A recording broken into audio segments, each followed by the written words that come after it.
Welcome to CMO's Off Script. We're 5 experienced health tech leaders offering trends, tips, and honestly, a few hot takes. Let's do this.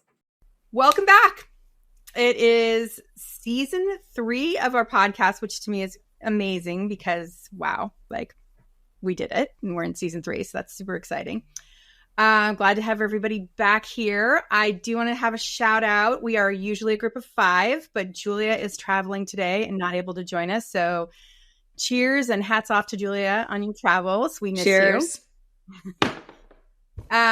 We are talking today about conference ROI, and this conversation is really geared towards the C-suite that wants to get a better handle on how their marketing dollars are being spent in conferences and how they can recognize ROI and sort of how they can guide their team in that direction. So we're digging in on this topic, and I'm super excited to hash it out with these guys because we've got some great ideas out there. So let's jump in.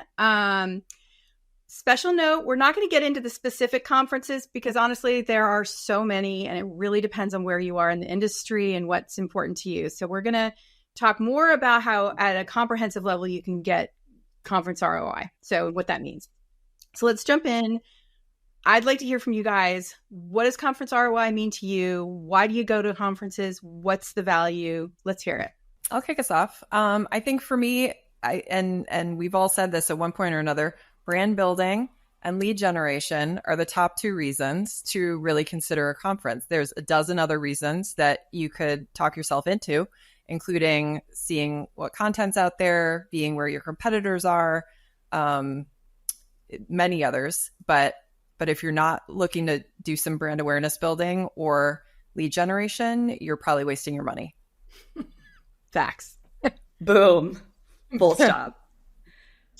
I want to just call out one other reason that's great to be at conferences, and I think it depends on size and scale. And I think, yes, like lead generation, brand building, those are critical. I think the other one that is really important is staying connected to your customers. If your customers are there, that's a great place to be engaging with and just building rapport with your customers and deepening those relationships. I know that a lot of the conferences that we're at, we make a very specific and concerted effort to do activities and events with our existing customers.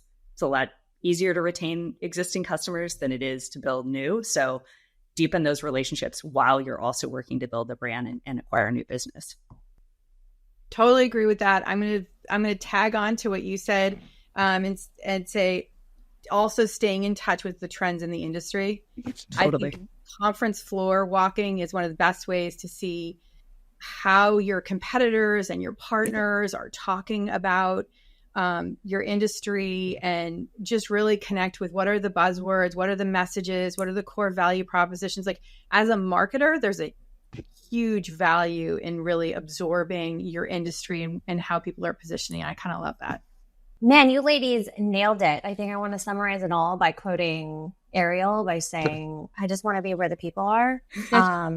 And oftentimes conference, everybody's back to being in person and they want to be there. And there's so much energy around that. And that's often where a lot of the activity happens.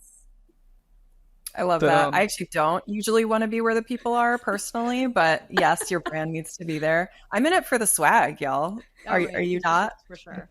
Oh my God. No. I don't know. I love the people at conferences who just go for all the swag. They're like, I'm here for swag. I'm not hiding it. I'm bringing a tote bag and a backpack and I'm going to fill them to the brim. I may not get on the plane after this because I have too many bags, but it's worth it. Travel light, friends. That's the key tip for today. Travel light. All right. This was not a planned portion of this section, but I'm going to go there. What is the conference swag of the season? What do you want to walk away with? Come on, you guys. Every year we got to come up with something new. What is it? I will always take a charger for a phone, and I like the 3-way chargers. Those are great. And I'm seeing more people I've done this myself, so I'll call it out, a partnership with the Meta, like the Google Glass or the Meta Ray-Ban glasses, because there's a lot of fun, quirky taglines you can make around sharpening your vision for the future and all those kinds of things. So if I can put put in a plug for the Meta Ray-Ban partnership. I'm seeing those a lot. I'm going to say the one I want people to not ever do again is the water bottles. Could we not with the cheap plastic? That stuff's killing us. Please stop. Being negative Nelly here. I know. I just love a good old mini hand sanitizer. Is that like the geek in me? Like there's something about being at a conference. Maybe this is just me, like germaphobe, but like being at a conference and then I'm just picking up all the hand sanitizer I can because it's great to just have this in your pocket. Here, kids, here's the hand sanitizer that I brought back for you from the conference. I mean, I now look at the world through a totally different lens. And I think I saw this even before I had kids. I'm like, what am I going to give away that people will take for their children that will become just a standard component of their home, right? So these are actually the things that I think about a lot. Yes, used for conference, like, I mean, if you've got the right bag, great. But I also think, like, what is the thing that will stay around in your home forever that you will not be able to get rid of? Yes. Mm-hmm.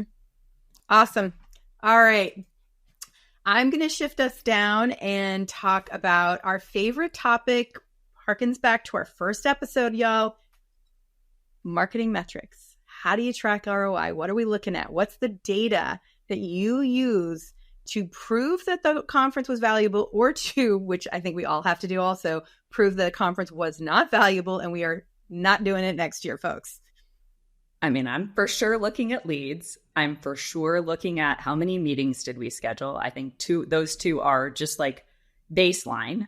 Those are going to be important. And that could be meetings with clients, with partners, with prospects, all of the above. I think we should be looking at all of those things and getting a sense of where you're at.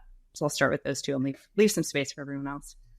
I think that's right. I'm also looking at, I usually try to get a speaking slot for one of our executives. And so part of that comes down to who attended. Were we sold out from a just seating perspective at the conference? And then you know that your content is resonating, at least the title of your content, and was there engagement in that session. So I'm looking at that as well. So I'm going to double down on the leads, but the part that I think is the most interesting is that some of these conferences, especially the big national ones, costs can get out of control, and your expenses sometimes just, through the roof when you're spending $100,000 on a trade show setup, like a booth setup. And so oftentimes I try to wean it down to, honestly, not even cost per lead, but maybe cost by the meeting booked, right? And try to figure out, because the lead aspect to me is more about quantity versus quantity sometimes, or quantity versus quality sometimes, where I feel like if we're just tracking the people who are, scanning badges or anything else, like that's not really telling me whether it was a successful trade show yet or not. And so sometimes I look at meeting book and then the overall expenses and then try to see what the overall kind of ROI that was there. Yeah, I agree with you on that. I like to look at conversations, just like documenting the individual conversations that are taking place, which is, I'm echoing what you guys are saying. I'm not saying something new necessarily, but I do think it's interesting to break it down to that level. I think it's difficult to get the data sometimes. So do you guys have tools? Do you use the tools delivered by the conference? Or do you have them use your CRM app? Like, how do you track that information? What do you think is the best way? Or are we going old-fashioned spreadsheet? Like, what's the best way? I know, right? It's unfortunate because I do think that a lot of it is a little manual at this perspective, even because when you're doing it deal by deal and it's a deal by deal strategy, right? You have to focus on that one thing, and reps aren't so great about taking out their phone and tracking it on their app. And so usually it's post event, which by that point, you've lost a little bit of time. I always say, like, these event things, time is of the essence most of the time. And so if you're not following up right away, you've already lost some of, the momentum that you've built while you saw that person in conference. And so I still swear by a sweatsheet. I'm sorry. It is what it Hashtag is. old school. It's all good. I mean, I do too. I want it all to go into the CRM. I'm passionate about it going into the CRM, but ultimately, for my own mental health, am tracking it in a spreadsheet partly because I'm tracking those nuanced conversations. So it's not because not everything is a lead. Like often it's a conversation that was interesting, but with an adjacent person, or the indication of a future opportunity, or it's a partner or a competitive conversation, and it was valuable, but it's not going to go into a lead report. And so I want to track all of it. And that's true, but I also think there's a ton of value in having that in your CRM, even if they're not at the point of being a lead, because you have some ability to track that back and connect it to the conference, which is so important, right? Because I think a lot of times what happens is it's like, oh, this was not, marketing wasn't involved in this, or marketing wasn't a key component of this sale. And it's like, if we miss some of those touch points and the value that was brought by being present at that event, and that conversation maybe even being a thought starter for something that happened, 2, 4, 8 months down the line, like we've missed capitalizing on that. And it's obviously not the only thing, but I think it does impact whether or not we decide to go to those events again. Are the right buyers there? Are the right, conversations happening? Are we orienting our presence at the event in the right way to set us up for these kinds of opportunities that are ultimately going to drive success for the business? Yeah, you're right. So I want it in the CRM wherever we can. And I know we don't always get it, but no, you're right. You're absolutely right. It's true. I want it both places, basically. Yeah. Yes. I want it in the CRM for future reporting. I want it in a spreadsheet for my own detail-oriented nitty-gritty. I would love to hear from you guys about your story. Your where did conference ROI go awry? Like, give me a quick sketch of something of cautionary tales. All right, I'm going to tee us off with an idea. How many have you guys done events before at conferences, like the cocktail parties? Oh yeah. So I don't know if this is a conference ROI gone awry exactly, but there was a cocktail party we hosted every year at the same event. And there was a point where the party got so big, it kind of tipped over from like, it was an intangible value at that point where I could not draw the line to the revenue opportunities to validate the spend. So it's like, an event can be really valuable, but at what point does the cost of the event outweigh the value you're going to derive from it? Does that make sense? So that was one where I think that we ended up for a couple of years there spending way more money than we probably should have. That makes sense. I've seen a lot of mistakes, and I think sometimes coming in, if marketing's late to the game at a startup, for instance, and the team has gone to events in prior years, so a lot of times they aren't tracking anything. So we're trying to say, like, should we do this event again? And there's a lot of anecdotes like, oh yeah, this guy was here and he connected me to this other guy, and definitely like 8 deals came from that, but like nobody has tracked it. And so you end up putting more money basically to try to experiment again for the first time because nobody tracked it initially. And so I see that a lot where the tracking just wasn't there. And so everybody feels like it was a good event just because they had a good time and had some good conversations, but you don't have the metrics to back it up. So I think hundreds of thousands of dollars are wasted because that keeps happening across different organizations. Yeah. And I think the one thing that's interesting Bethany, about what you're talking about too is just that the rationale of, well, this is the way we always did it, right? This is the way we always went to this event. This is the thing that we always did. We always had a 20 by 20 booth. And so we're going to continue to always have a 20 by 20 booth because that's just the way that we've done it. And if we don't show up, then that means that people are going to think that we're in trouble and that we no longer are playing in this industry. So we have to show up in this same spot. And that's I think that the thing that I get challenged with the most is that sort of rationale and thinking, where most of the time, if it's well, we always did this, so we have to continue to do it.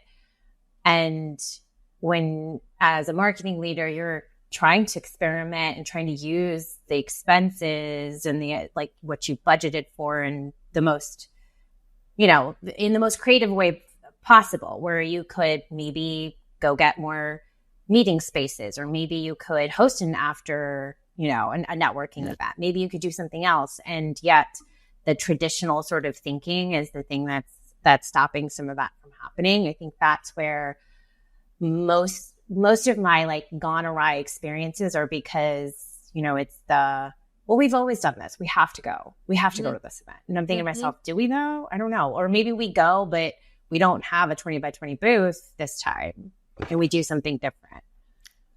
Cheers to that. Cheers to that. I really dislike we've always done it this way. I think maybe that's just, I clearly I sense from this group that we are all in the bristle at, if someone says, well, we've always done it this way. I mean, I think my question is always immediately after that, can you tell me more about that? Can you explain why? Because just because you always have doesn't mean, that you're going to continue to do it that way, or we need to do it that way. Doing the same things and expecting different results. I think there's often a lot of, what's the word, like ego in sort of the things that we've been doing. And this is how our brand participates in the market. This is just what we do. And so it is our job to question that and to say, is what we've always done delivering the results that we always want?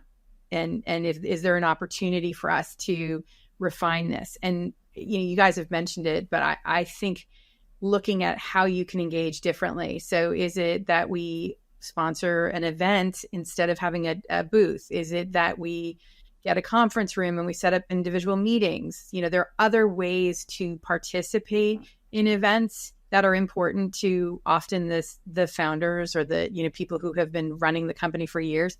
And there's ways to make that valuable without maybe spending the same amount of money. Because I think that's what we're all talking about, is the cost of a big splash is prohibitive at this point. And so we really have to focus on where are we going to make the biggest punch. And keep in mind, these conference organizers are brilliant at what they do, and that's a money-making entity for them.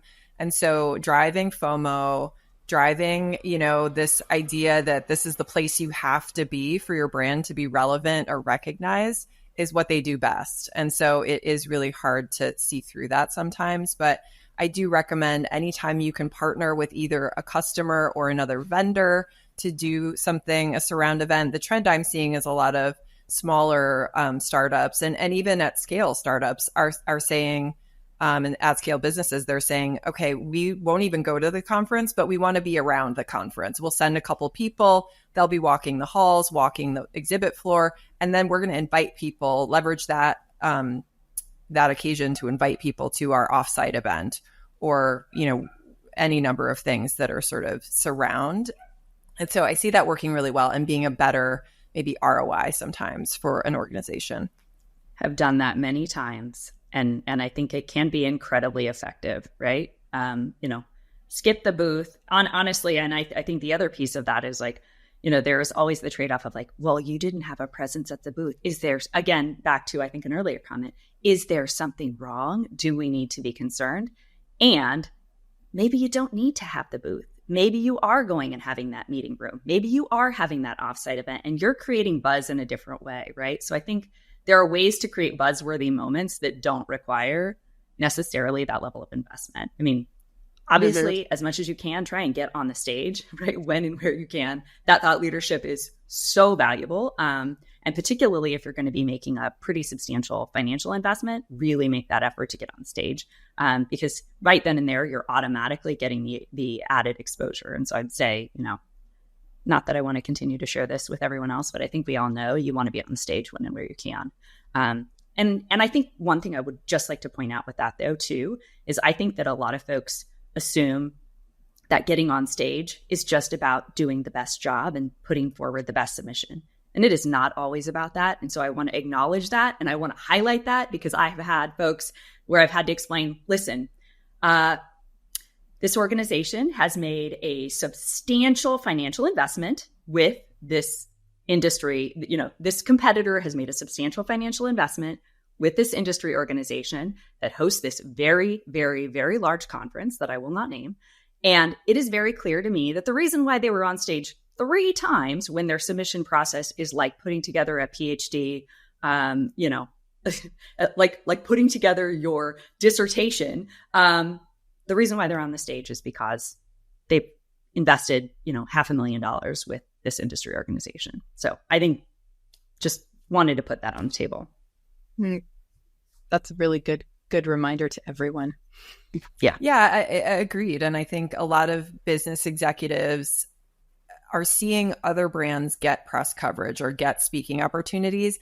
And there can be either a tendency to say like, oh, screw it, everything's pay to play, which a lot of it is, or everything, like, why isn't my brand getting the kind of coverage that I think we should get? Because like other brands are getting it. And so I think it is tough to navigate that field as well. And the event space is one of those areas where it's like a lot of times you're paying for speaking opportunities if your brand has done something really cool or launched something really interesting, or you've got a big name client that is a logo that everybody's excited to hear more from. If you've got, a collaboration with OpenAI right now, you can kind of speak wherever you want, right? And like get in open doors that way. But it's not just like a silver bullet typically. Yeah, and I want to double down on some of just the quick tips that I've learned in the process. There's always the likelihood of you being selected to get a speaking opportunity when you have a client significantly is higher. So versus going for some sort of thought leadership piece as like a solo submission, the likelihood of you partnering up with another like-minded vendor, partner, or anybody else, right? And it being more of a panel submission versus, again, just solo. Product announcements, like anything that has to do, I think, with something new or innovative that's happening in the company or just in the industry itself.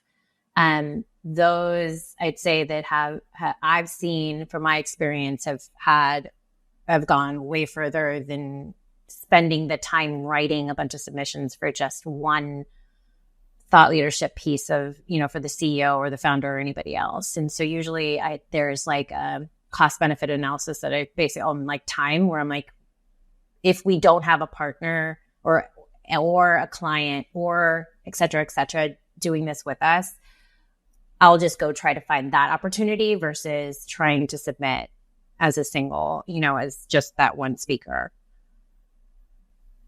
Yeah, that's a really good tip. That's a great reminder. You're actually reminding me, there's a submission that somebody's working on right now. I'm like, you need to get a partner for that. Thank you for that. Oh yeah. Yeah. I think being able to see applied use case makes such a difference in the submission process. And frankly, you want to hear from the users. So that's so true. All right. So as we move on, let's talk about the strategies that you recommend to make the most out of conference attendance. So as we wrap up this, we've given some really good tips on ways to participate, ways to submit in attendance. But what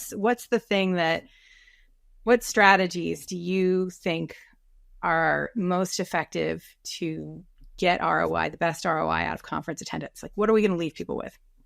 I've got a few that I'll lean into. One is if you are really budget conscious, test out the event first. Send a person and see if it's worth investing in the next year. You don't have to go big right away. And so I would say test an event out and see if your buyer is there, the relevant audiences are there, your customers are there, and then plan your strategy for the next year rather than jumping in with a big investment right away. The other thing that I think is really important is the collaboration with either other vendors or customers at the event. Again, that can like reduce your upfront cost and expand your network as other companies are inviting their network as well to the event that you're partnering with them on. And the third thing I'll say is I think sales and marketing alignment is so important pre, during, and post event. So having a very clear strategy with your sales team going in, having everybody understand the talk track, understand their roles and responsibilities. And then on the marketing side, you may not be out there, selling or having those same conversations that the sales team is having, but you could be gathering content. You could be doing man or woman on the street interviews. You can be connecting with customers and learning what's resonating and what isn't. So I think it's a wasted opportunity if marketing is there present and not trying to generate some kind of content out of these event opportunities. I love that, Bethany. That was really good. I love the role that you see marketing playing is more than just manning the booth, but really being an active participant in the booth and really making that booth time and that expense that the company's made valuable by documenting. And everything is video today, so everything needs to be on video, like all of it, all the things. Yeah, the days of marketing just bringing the napkins are long past. And just standing Cheers in the to that. Yeah, no Good. kidding. Who wants to be that person? I think amazing. I think the one check. Love that. And I would say just a reminder that just because the conference is over doesn't mean that our efforts tied to that conference are over. This is a conversation that I've had with clients and leadership, on repeat, is just we need to make sure that our plan extends well past the conference. We obviously do the pre-promotion and we do the prep and we go to the conference. But once the conference is done, it is not a checkbox, great, send me your leads and we're calling it a day. And so I think making sure that we really do have that, I just want to underline that really clear post-event plan in place to get the leads, to follow, to do all of the things, whatever those things may be, but making sure that we're extending that so that we're actually getting the ROI out of that event that looks beyond. Absolutely. I think all of those are great points. I think the one for me that I just want to make sure that people are keeping an eye on is, we've been talking a lot about national events and from a perspective of just our event strategy and as a whole, right? Sometimes the biggest bang for the buck is focusing regionally. And instead of perhaps going to the larger HIMSS event that's out in Vegas, that's multiple floors where you can't really get any traction, maybe you focus regionally and send your field marketing folks and, your sales folks out to that local place where you can make more of a connection and smaller groups and more of a presence. And maybe the sponsorship opportunities are probably less expensive as well. And so that's where I think not only from a regional perspective, but also trying to find the smaller type of events where your buyers are attending that are just more focused. And I know Becker's does some that are just for CFOs or just for CIOs and there's been so much value in just being able to be in front of that small audience that are going to be on that buying committee with you. And that way, even the message that you're articulating to them is really focused as well, which is nice. So it's not like the broader, bigger message. It's very focused on just that persona, which I find interesting. Healthcare related, the one that I've loved working with is HMA. So HMA does very small types of networking groups where it's focused on the chief marketing officer or the chief information officer, chief digital strategy, whoever that, transformation officer. And so it's again, a challenge to find the budget, try to get speaking opportunity. All those things are still a challenge, right? So not negating any of that, but thinking smaller sometimes will help kind of amplify versus just focusing on the larger ones. Yeah, I agree with that. And there are some really good small conferences also in your niche, in your vertical. So oncology focused, different you can get to having meaningful conversations with people who can really move the needle. So I agree with you completely, Nisha. Go ahead. Sorry. I just wanted to add, I think one of the other things to think through based off of that conversation about the regional versus the national and or the functional specific versus the bigger, the bigger events is just because you've got folks that are on the speaking sessions, don't always expect that they are going to be sticking around and attending the whole event. I think we have all experienced, the Becker's conference where you think that you've got a ton of folks listed on the agenda, and then you go to the event and it's crickets when it comes to trying to find those folks. So if you don't go into that session and immediately get a chance to talk to them, they're not walking the floor. They're just not, they're in and out in a day. So, that's another reason I think to just underscore that idea of going to an event first to test it out. If you're trying to decide whether it's worthy of your investment, really make sure that your buyer is actually attending the event instead of speaking at the event, because those are not the same things. That's such a good tip. I love that. 100%. Yeah. 100%. I'm going to give a shout out to my favorite tools of really targeted advertising before and after the event, and really targeted email marketing before and after the event can make it a much more meaningful conference. And, the question of where you get your list from is a great one. So let's just say you can get it from the organization. You can use your own targeted list. You can acquire a list on the market. There's a whole debate on that. But, using targeting around events is, I think, one of the most impactful ways you can make them actually deliver ROI. And Laura, so just based off of that, how early is too early to start marketing? No, often the events don't make the list available until 2 weeks before, and I think that's late. So what we typically do is we work our own list for 6 weeks before, and then when we get the list from the event vendor, then we upload that and we use that list, or we refine our list based on that. But we don't wait until we get that list. We start first because we know who our market is. We know who we want to be talking to. So I also think if you're hosting an event and you're hosting an offsite event, you need to get that out there very early, just because that folks are going to be balancing competing invitations to events. And so the sooner that you get out there, you're clearing the calendar and setting yourself up for success when it comes to getting somebody to actually show up at your event, and frankly just making sure that you're the place that everybody wants to be. True out. And then just a quick reminder, and I'm going to say this is a Bethany reminder, but I'm going to shout it out there. Check your ROI the week after the event, and then several months. Like, keep checking the ROI. Don't leave it alone. I don't think it's not a once or twice, but it's a consistently checking in. And then obviously, when you're coming up for the next year to plan the event, you have that data available and you can really measure what was the ROI and when did I see it hit? When did we see it hit?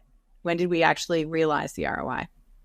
Yeah, I think that's right. And the reason I also brought it up is because, depending on your sales cycle length, you could be 9 months, it could be 12 months, it could be 18 months, depending on the size of your customer and how long it takes them to make a decision. So checking your ROI a week after event is not going to show you very much. You might have to check it out 3 months later, 9 months later to make a decision. What can be hard is that the event teams will come to you while you're standing in the booth at the event and ask you if you want to sign up for a discount for next year and preferred, location, booth location, all those things. And so it can be really hard to turn that down. But I would encourage people to wait and really check with the team and make sure that you think there's value there before re-signing. Even if you get a great discount, a discount on a bad idea is still not good. Not good, y'all. Don't do it.